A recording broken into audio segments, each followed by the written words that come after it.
Je vais beaucoup moins préparer mon intervention, donc vous m'excuserez si c'est un peu plus brouillon. Je m'appelle Julien Pointillard, je suis parisien, j'ai 35 ans, j'ai grandi dans une famille catholique, profondément catholique, bourgeoise, parisienne, où j'ai été très heureux. Je suis bénévole au Secours catholique auprès de familles roms à Paris. Je ne crois pas que c'est pour ça que je suis invité aujourd'hui, mais bon, je le mentionne quand même. Et je vis depuis que j'ai 20 ans avec Bruno, qui en avait 22 à l'époque quand nous nous sommes rencontrés, donc il y a 15 ans, il y a quelques mois. Voilà, j'ai été très touché par l'intervention de Paul sur les cérémonies et toute cette question de la bénédiction.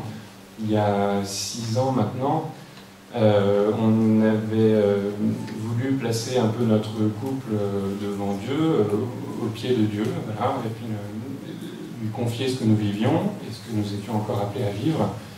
Et on avait organisé un temps de prière dans notre paroisse avec notre curé qui avait accepté de nous aider à la préparation et à présider ce temps de prière, un autre ami prêtre. C'était un moment extraordinaire, assez fondateur, où on a effectivement essayé d'éviter toute parodie de mariage et où on a essayé d'être les plus justes dans ce qu'on voulait dire sur ce que nous vivions en couple et l'aide que nous demandions à Dieu de nous accompagner sur un chemin de fidélité et de fécondité dans notre vie de couple. Voilà, les événements ayant été ceux que vous connaissez tous en France, nous nous sommes posé la question de savoir si nous allions nous marier, finalement marier cet été civilement, en pensant que ce serait une formalité, que simplement un papier qui n'avait pas grande importance spirituelle pour nous, mais des conséquences très pratico-pratiques. Puis finalement, nos familles, nos amis nous ont interdit de faire ce mariage en catimini que nous avions prévu de faire, et nous ont dit que c'était une occasion de faire la fête et de célébrer encore une fois un peu notre couple. Et donc nous avons finalement organisé un mariage avec des amis, des familles, enfin nos familles, dans la journée nous avons réservé un petit temps de prière à la mode de Thésée, un petit peu. Voilà, Thésée, puisque c'est une communauté que nous aimons beaucoup, voilà, on se rend assez régulièrement, et qui correspondait vraiment à notre forme de spiritualité. Voilà, et puis surtout, voilà, vivre notre vie de couple catholique au quotidien, c'est aussi participer à la hauteur de nos charismes à Bruno et à moi dans notre paroisse. J'ai participé au groupe de ma paroisse qui a travaillé sur les textes du synode tout au long de cette année. Et puis, nous voulions en fait parler de notre couple dans un milieu catholique. C'est-à-dire que l'Église, cette experte en humanité, qui a des années et des années d'expérience sur la vie de couple, la vie de famille, on pensait qu'elle avait quelque chose à nous apporter aussi dans notre vie de couple, comment être fécond en couple, qu'on puisse ou pas avoir des enfants. Étant 2 hommes, c'est qu'on ne peut pas avoir un enfant qui sera la chair de notre chair, mais au-delà d'avoir des enfants, la fécondité de couple, ça nous parle à chacun, et ça doit nous interpeller et nous pousser toujours à être plus à la recherche et dans les pas de Dieu sur les fécondités de chacun et du couple en lui-même. Et puis il y avait une autre question qui est difficile à aborder en couple, qui est comment vivre sa foi en couple. Dans certains couples, je ne sais pas pour chacun de vous, mais il y a des couples où l'appétence ou la foi n'est pas au même niveau, où la pratique religieuse n'est pas forcément au même niveau, et donc voilà, comment vivre en couple une vie de foi. Et donc ces questions-là, on voulait les réfléchir dans un milieu catholique, et donc on est allé voir dans notre paroisse, où il y avait un groupe de jeunes couples. On a demandé si par hasard on on aurait une place éventuellement dans un des groupes qui se réunissait tous les mois pour aborder ces questions-là. On nous a répondu que non. Ensuite, on a demandé si on pouvait aller dans d'autres groupes, pas forcément paroissiaux, mais je pense à Alpha ou des choses comme ça, où la réflexion sur le couple est présente et où il y a des choses belles et fortes qui sont dites, qui se vivent et qui peuvent être un enseignement profond. On ne nous a jamais vraiment répondu oui, on nous a parfois répondu non, parfois on nous a fait attendre, expliquer que c'était un peu compliqué, jusqu'au moment où on jetait l'éponge. Et donc on s'est dit que nous on avait besoin de ça, et donc si ça n'existait pas, si on ne pouvait pas rentrer dans un groupe existant, on avait créé un groupe comme ça, et avec 4 autres couples que l'on connaissait par différents réseaux amicaux. On a monté un groupe de couples et on s'est réunis tous les mois depuis maintenant 3 ans pour réfléchir à la vie de couple, parler de notre vie de couple et puis rechercher ensemble quelles étaient nos fécondités. Donc ça fait 3 ans qu'on se réunit tous les mois. Il s'est vécu des choses extraordinaires dans ce groupe. Ça a été un vrai lieu d'église pour nous, qui nous a été qui nous a aussi aidé à passer des moments un peu difficiles parfois en paroisse. Dans ce groupe, il n'y a que des couples homosexuels. Ça n'était pas la volonté au départ, c'est fait comme ça parce que quand on a commencé à en parler, il y avait déjà suffisamment de couples qui étaient intéressés, qui disaient nous non plus on n'arrive pas à rentrer dans d'autres groupes. On a pris les 5 premiers couples qui étaient intéressés.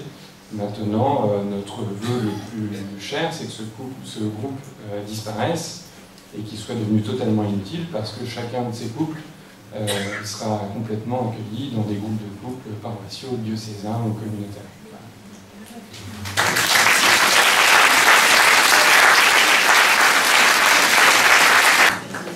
Jean-Jacques Rousseau, le citoyen de Genève, doit frétiller dans sa tombe sur son île pas loin d'ici.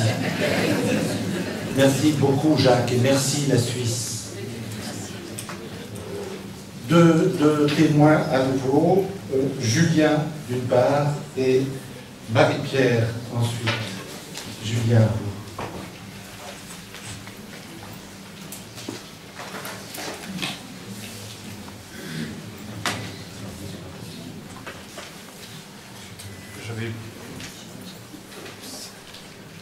Je vais beaucoup moins préparer mon intervention, donc vous m'excuserez si c'est un peu plus brouillon. Je m'appelle Julien Pointillard, je suis parisien, j'ai 35 ans, j'ai grandi dans une famille catholique, profondément catholique, bourgeoise, parisienne, où j'ai été très heureux. Je suis bénévole au Secours catholique auprès de Famille Rome à Paris. Je crois pas que c'est pour ça que je suis invité aujourd'hui, mais bon, je le mentionne quand même. Et je vis depuis que j'ai 20 ans avec Bruno, qui en avait 22 à l'époque quand nous nous sommes rencontrés, donc il y a 15 ans, il y a quelques mois.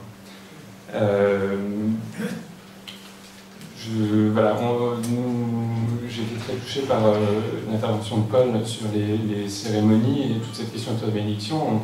Il y a 6 ans maintenant, on avait voulu placer un peu notre couple devant Dieu, au pied de Dieu, voilà, et puis lui confier ce que nous vivions et ce que nous étions encore appelés à vivre. Et on avait organisé un temps de prière dans notre paroisse avec notre curé qui avait accepté de nous aider à la préparation et à présider ce temps de prière, un autre ami prêtre. Ça a été un moment extraordinaire, assez fondateur, où on a effectivement essayé d'éviter toute parodie de mariage et où on a essayé d'être les plus justes dans ce qu'on voulait dire sur ce que nous vivions en couple. Et l'aide que nous demandions à Dieu de nous accompagner sur un chemin de fidélité et de fécondité dans notre vie de couple. Voilà, les événements ayant été ceux que vous connaissez tous en France, nous sommes posé la question de savoir si nous allions nous marier, finalement marier cet été, civilement, en pensant que ce serait une formalité, que nous signions un papier qui n'avait pas grande importance spirituelle pour nous, mais des conséquences très pratico-pratiques. Puis finalement, nos familles, nos amis nous ont interdit de faire ce mariage en catimini que nous avions prévu de faire, et nous ont dit que c'était une occasion de faire la fête et de célébrer encore une fois un peu notre couple. Et donc nous avons finalement organisé un mariage avec des amis, des familles, enfin nos familles, dans la journée nous avons réservé un petit temps de prière à la mode de Thésée, un petit peu. Thésée, puisqu'on est aussi une communauté que nous aimons beaucoup, on se rend assez régulièrement, et qui correspondait vraiment à notre forme de spiritualité. Et puis surtout, vivre notre vie de couple catholique au quotidien, c'est aussi participer à la hauteur de nos charismes à Bruno et à moi dans notre paroisse. J'ai participé au groupe de ma paroisse qui a travaillé sur les textes du synode tout au long de cette année.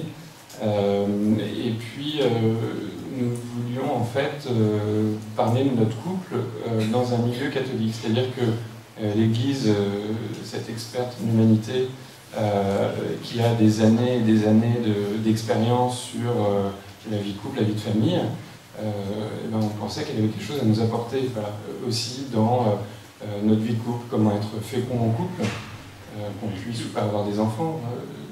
Étant deux hommes, c'est qu'on ne peut pas avoir un enfant qui sera la chair de notre chair, mais au-delà d'avoir des enfants, la fécondité de couple, ça nous parle à chacun, et ça doit nous interpeller et nous pousser toujours à être plus à la recherche et dans les pas de Dieu sur les fécondités de chacun et du couple en lui-même. Et puis il y avait une autre question qui est difficile à aborder en couple, qui est comment vivre sa foi en couple. Dans certains couples, je ne sais pas pour chacun de vous, mais il y a des couples où l'appétence ou la foi n'est pas au même niveau, où la pratique religieuse n'est pas forcément au même niveau, et donc comment vivre en couple une vie de foi. Et donc ces questions-là, on voulait les réfléchir dans un milieu catholique, et donc on est allé voir dans notre paroisse, où il y avait un groupe de jeunes couples. On a demandé si par hasard on aurait une place éventuellement dans un des groupes qui se réunissait tous les mois pour aborder ces questions-là. On nous a répondu que non. Ensuite, on a demandé si on pouvait aller dans d'autres groupes, pas forcément paroissiaux, mais je pense à Alpha ou des choses comme ça, où la réflexion sur le couple est présente et où il y a des choses belles et fortes qui sont dites, qui se vivent et qui peuvent être un enseignement profond. On ne nous a jamais vraiment répondu oui, on nous a parfois répondu non, parfois on nous a fait attendre, expliquer que c'était un peu compliqué, jusqu'au moment où on jetait l'éponge. Et donc on s'est dit que nous on avait besoin de ça, et donc si ça n'existait pas, si on ne pouvait pas entrer dans un groupe existant, on avait créé un groupe comme ça, et avec 4 autres couples que l'on connaissait par différents réseaux amicaux. On a monté un groupe de couples, et on s'est réunis tous les mois, depuis maintenant 3 ans, pour réfléchir à la vie de couple, parler de notre vie de couple, et puis rechercher ensemble quelles étaient nos fécondités. Donc ça fait 3 ans qu'on se réunit tous les mois. Il s'est vécu des choses extraordinaires dans ce groupe. Ça a été un vrai lieu d'église pour nous, qui nous a qui nous a aussi aidé à passer des moments un peu difficiles parfois en paroisse. Dans ce groupe, il n'y a que des couples homosexuels. Ce n'était pas la volonté au départ, c'est fait comme ça parce que quand on a commencé à en parler, il y avait déjà suffisamment de couples qui étaient intéressés, qui disaient nous non plus on n'arrive pas à rentrer dans d'autres groupes. On a pris les 5 premiers couples qui étaient intéressés. Maintenant, notre vœu le plus cher, c'est que ce groupe disparaisse et qu'il soit devenu totalement inutile parce que chacun de ces couples sera complètement accueilli dans des groupes de couples paroissiaux, diocésains ou communautaires.